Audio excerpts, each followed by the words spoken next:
चार चित्र जो हैं मुख्य, उनमें से कोई चित्र है जिसमें साबित होता हो कि वो सब धर्म वालों का जो भी आत्माएं हैं मनुष्य सृष्टि में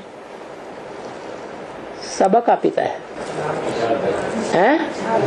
झाड़ के चित्र में ऊपर शंकर का चित्र रखा हुआ है। सब आत्माएं नीचे से ऊपर जा रही हैं, जा रही है ना?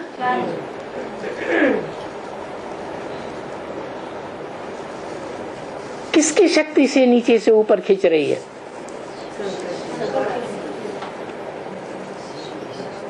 ये किसने कहा? मैं तुम बच्चों को आप समान बना कर ले जाऊंगा। शिव बाप ने कहा। शिव बाप की आत्माएं सब बच्चे हैं।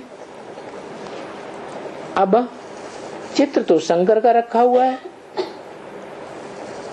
उसे शिव बाप कहें है? लेकिन बाबा ने तो वाणी में बोला है, तुम बच्चे मेरे को जितना याद करते हो उतना मैं तुम्हारे साथ हूँ। क्या बोला? तुम बच्चे जितना मुझे याद करते हो उतना मैं तुम बच्चों के साथ हूँ। तो शंकर वाली आत्मा याद नहीं करती तो उसके साथ शिव बाबा नहीं है? हुआ ना? तो झाड़ के चित्र के ऊपर बैठा हुआ शिव बाप, जिसे शिव शंकर भोलेनाथ नाम दे दिया है भक्ति मार्ग में, दोनों आत्माओं को मिला के एक कर दिया, जबकि है तो दोनों अलग अलग। अज्ञानता के कारण ऐसा हो गया। तो उस शिव की शक्ति बच्चों को खींचती है या नहीं खींचती है? खींचती है। फिर ये बोला तुम बच्चों को नैनों पर बिठा कर ले जाऊंगा।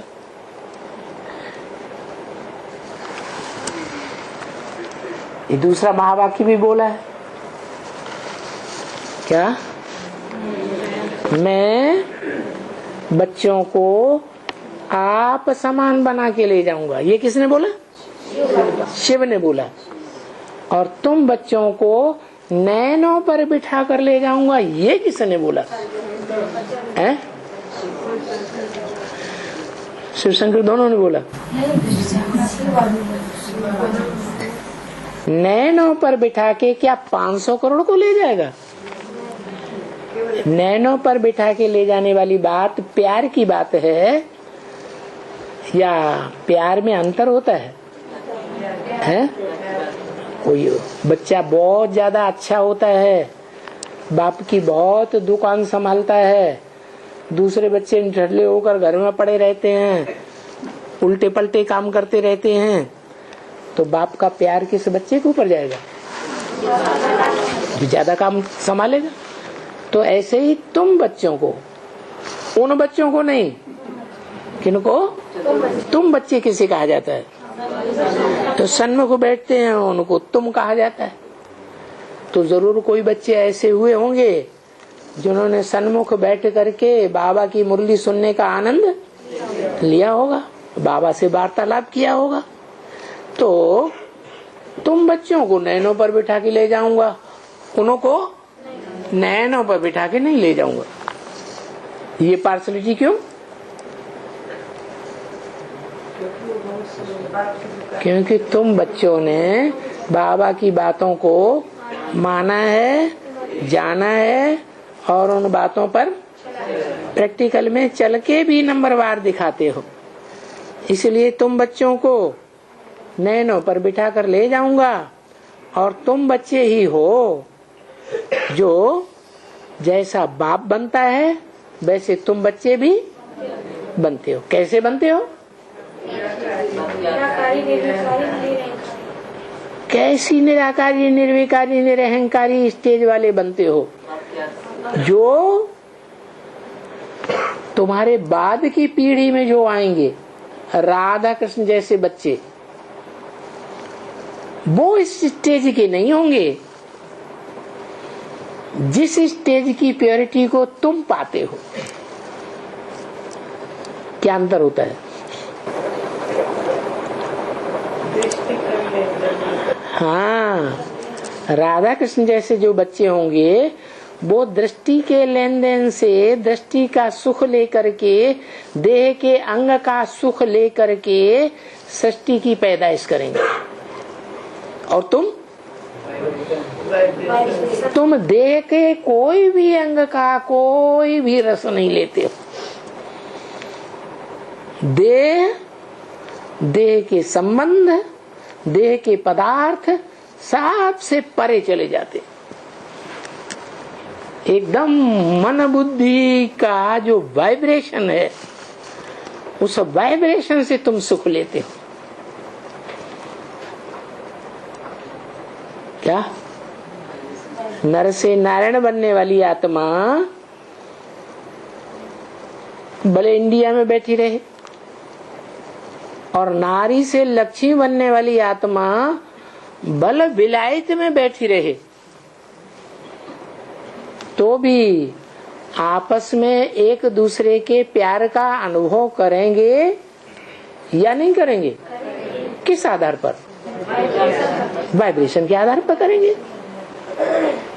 जैसे पपीता का मिसाल दिया, नर पपीता होता है और मादा पपीता 2 किलोमीटर दूर भी खड़ा हुआ हो, बीच में कोई भी मादा पपीता ना हो, तो भी वो मादा पपीता 2 किलोमीटर दूर से अपना पराग खींच लेता है और फल देता है। ऐसे ही तुम बच्चों का प्यार देह से और देह की दुनिया से बिल्कुल परे होगा। ऐसी फर्स्ट क्लास दुनिया तुम स्थापन करते हो, उसको कहा जाता है स्वर्ग से सुंदर संगम युग है। ज्यादा सुंदर होगा, ज्यादा सुखदायी होगा या कम सुखदायी होगा? ज्यादा सुखदायी होगा। इंद्रियों का सुख होगा, देह की इंद्रियों का सुख होगा कि अतीन्द्रिय सुख होगा? अतीन्द्रिय सुख देखना हो, पूछना हो तो इन गोपियों से पूछो जिन्होंने भगवान बाप के साथ गुप्त संबंध जोड़े हैं। दुनिया ने नहीं जोड़े, तो जिन्होंने जोड़े हैं वो उस सुख का अनुभव करेंगे। उसको कहते हैं वाइब्रेशन का सुख लेने वाले देवताएं। देवताओं से भी ऊंची स्टेज वाले, देवताओं की ऊंची स्टेज या ब्राह्मणों की ऊंची स्टेज? ब्राह्मणों की ऊंची स्टेज हुई, इसलिए चोटी समान ब्राह्मण कहे जाते हैं। तो चोटी सबसे ऊपर होती है या नीचे होती है? मुख समान देवताएं कहे जाते हैं, भुजा समान क्षत्रिय कहे जाते हैं, जंघाओं समान वैश्य कहे जाते हैं और पांव समान शूद्र कहे जाते हैं। तो सबसे ऊपर कौन है? ब्राह्मण, चोटी। और ब्राह्मण चोटी के अंदर ही गोल गांठ बांधी जाती है तो क्या बन जाता है? शिवलिंग बन जाता है। लेकिन भक्ति मार्ग के लोगों ने क्या किया? भक्ति मार्ग में क्या करते हैं? विराट रूप का भगवान का जब चित्र बनाते हैं तो उसमें से मस्तक समान देवताओं को भी दिखाते हैं, भुजा समान क्षत्रियों को भी दिखाते हैं, पांव समान वैश्यों, वो पांव समान शूद्रों को भी दिखाते हैं, वैश्यों को भी दिखाते हैं। लेकिन जो सबसे ऊंच पार्ट बजाने वाले हैं कौन? हाँ, चोटी समान ब्राह्मण। और उन चोटी समान ब्राह्मणों की बुद्धि में जो शिव बाबा बसता है उसको उड़ाई देते हैं। कौन उड़ाई देते हैं? हैं? हाँ, बेसिक वाले। क्यों कहा? क्योंकि ऊपर ऊपर का बेसिक ज्ञान, प्राइमरी ज्ञान उठाते हैं, ज्ञान की गहराई में नहीं जाते। वो जानते ही नहीं है कि भगवान का मूल क्या है।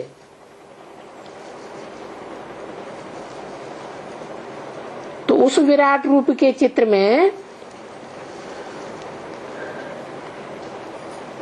तुम्हारा जो धर्म स्थापन करने वाला बाप है, अपने बाप का नाम जानते हो? अरे ये क्या बात हुई? कोई पूछता है आप कौन से धर्म के हैं, तो लिखते भी हैं आदि सनातन देवी देवता धर्म के हैं। फिर बाप का नाम मालूम ही नहीं। क्रिश्चियन से पूछो तुम्हारे बाप का नाम क्या है, धर्म के बाप का नाम, तो कहेंगे क्राइस्ट। बौद्धियों से पूछो वो कहेंगे हमारे धर्म पिता का नाम बुद्ध।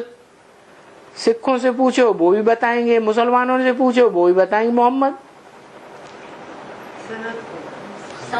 हाँ, जब कहते हैं सनातन धर्म, सनातन माना पुराने थे पुराना, तो हमें हमारे धर्म का नाम, धर्म पिता का नाम मालूम होना चाहिए ना।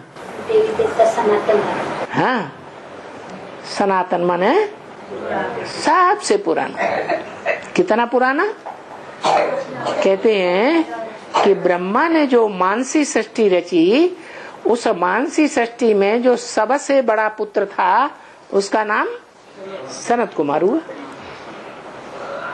तो हम सनत कुमार के पुत्र हैं। उसे योगीश्वर कहा जाता है, ज्ञानेश्वर, ज्ञानियों का ईश्वर और योगियों का ईश्वर। अब योगियों का ईश्वर एक होगा या तीन तीन होंगे? उधर कृष्ण को भी कहते हैं योगीराज, शंकर को भी कहते हैं योगीश्वर, और सनत कुमार का नाम भी रख दिया योगीश्वर। योगीश्वर एक होगा या तीन तीन होंगे? तो तीन तीन का नाम क्यों ले लिया? हाँ? एक ही है। सनत कुमार का ही नाम उन्होंने शंकर दे दिया है। जो सनत कुमार है वो ही संगम युगी कृष्ण है। क्या है? संगम युगी कृष्ण। भक्ति मार्ग में उन्होंने वो सतयुगी कृष्ण का नाम डाल दिया, जिसकी कोई हिस्ट्री लोगों के पास नहीं है। तो बताया जैसा बाप वैसे बनते बच्चे, जरूर हम भी ऐसे ही बनेंगे। क्या बनेंगे? नर से नारायण बनने वाले बनेंगे, अतीन्द्रिय सुख लेने वाले हम बनेंगे। तो देखो तुम बच्चों को यहाँ कितने